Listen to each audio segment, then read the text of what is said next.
बच्चों को बाइक पे कहीं वीकेंड में कहीं घुमाने के लिए कहीं भी ले जाते थे, अब वो भी नहीं ले जा सकते।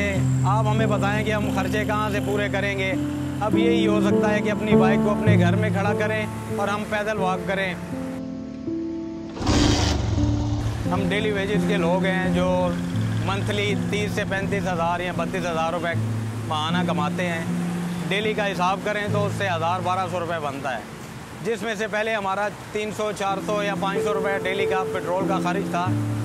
अभी पेट्रोल की कीमतें बढ़ने की वजह से जो हमारा 600-700 रुपये खर्चा पेट्रोल का सिर्फ हो जाता है। अब आप हमें ये बताएं कि हम 1000-1200 रुपये में से पेट्रोल का डेली खर्चा पूरा करें या घर का खर्चा पूरा करें।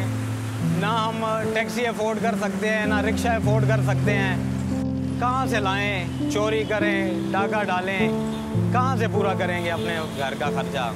तो हुकूमत को चाहिए कोई गरीब आवाम को रिलीफ दे, कुछ हमारे लिए भी सोचा जाए।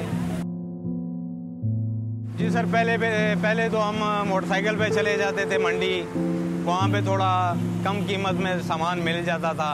लेकिन अभी मंडी जाएंगे तो पेट्रोल पे 200 रुपये लगाएंगे, तो फिर आना जाना होगा। इसलिए हम गली मोहल्लों से जो गाड़ियाँ हैं उनसे सब्ज़ी वगैरह ख़रीद लेते हैं, तो वो हमें दुगने दाम पे पड़ती है। मजबूरी है, अब मंडी में नहीं जा सकते पेट्रोल की महंगाई की वजह से।